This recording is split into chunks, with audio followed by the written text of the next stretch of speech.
हिमाचली नाम के सहारे जमीन पर कब्जा, चेस्टर हिल्स प्रोजेक्ट में बड़ा फर्जीवाड़ा, प्रशासनिक जांच में खुलासा सोलन। चेस्टर हिल्स 2 और चेस्टर हिल्स 4 हाउसिंग प्रोजेक्ट को लेकर लंबे समय से उठ रहे सवाल अब बड़े घोटाले का रूप लेते दिख रहे हैं। जिला प्रशासन की ताजा जांच रिपोर्ट ने कई गंभीर अनियमितताओं पर मुहर 2 और चेस्टर हिल्स 4 हाउसिंग प्रोजेक्ट को लेकर लंबे समय से उठ रहे सवाल अब बड़े घोटाले का रूप लेते दिख रहे हैं। जिला प्रशासन की ताजा जांच रिपोर्ट ने कई गंभीर अनियमितताओं पर मुहर लगा दी है।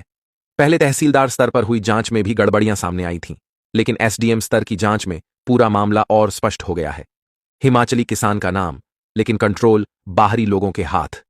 रिपोर्ट के अनुसार प्रोजेक्ट की जमीन भले ही हिमाचली किसान हंसराज ठाकुर के नाम दर्ज है, लेकिन वास्तविक संचालन, निर्माण, मार्केटिंग और बिक्री आदित्य सिंगला और अर्पित कुमार गर्ग जैसे बाहरी प्रमोटरों द्वारा किया जा रहा है।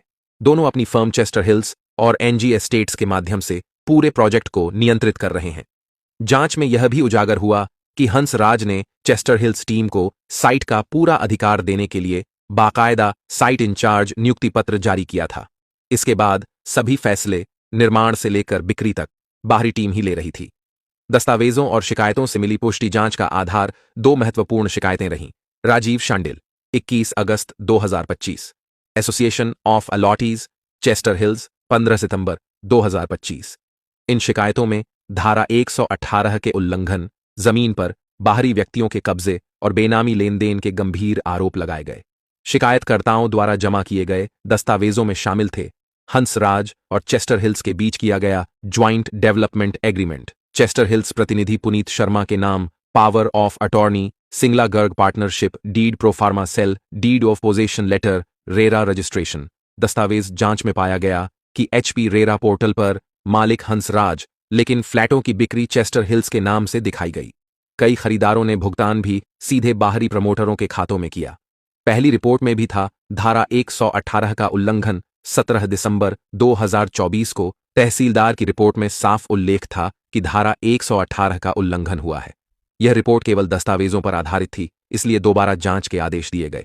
इसके बाद 15 सितंबर 2025 को विस्तृत स्थल निरीक्षण कर अंतिम रिपोर्ट मांगी गई। नई तहसीलदार रिपोर्ट। चौंकाने वाले तथ्य 20 सितंबर 2025 को प्रस्तुत नई रिपोर्ट में सामने आए मुख्य बिंदु। हंसराज ठाकुर जमीन के वैधानिक मालिक, लेकिन वास्तविक नियंत्रण चेस्टर हिल्स फर्म के पास। दोनों प्रोजेक्ट में 228 फ्लैट प्रस्तावित, अब तक 7 रजिस्ट्री हो चुकी। फर्म के दोनों पार्टनर हिमाचल में कृषक नहीं। ज्वाइंट डेवलपमेंट एग्रीमेंट में 90% बिक्री राशि बाहरी प्रमोटरों को जाने का प्रावधान। साइट पर लगे बोर्ड, ब्रोशर, ऑफिस सेटअप सब चेस्टर हिल्स और एनजी एस्टेट के नाम से। इससे साफ होता है कि जमीन भले ही हिमाचली के नाम पर है, मगर प्रोजेक्ट पर पूरा नियंत्रण बाहरी लोगों का है। 275 बीघा जमीन और 402 करोड़ के प्रोजेक्ट। पैसा कहां से आया? जांच में यह भी सामने आया कि हंसराज और उनके परिवार ने बेहद कम समय में लगभग 275 बीघा जमीन खरीदी, जबकि उनकी आयकर रिटर्न में आय बेहद कम है। इसके बावजूद लगभग 402 करोड़ रुपए के बड़े प्रोजेक्ट खड़े कर दिए गए। एसडीएम ने इस वित्तीय प्रवाह की जांच इनकम टैक्स और प्रवर्तन एजेंसियों से करवाने की सिफारिश की है। एसडीएम सोलन की गंभीर टिप्पणी। अनेक दस्तावेज और साइट निरीक्षण बताते हैं कि प्रोजेक्ट को इस तरह संचालित किया गया कि धारा 118 की पाबंदियों से बचा जा सके। मामले में शामिल वित्तीय लेन देन की जांच प्रवर्तन एजेंसियों से करवाई जानी चाहिए। पूनम बंसल, एसडीएम सोलन।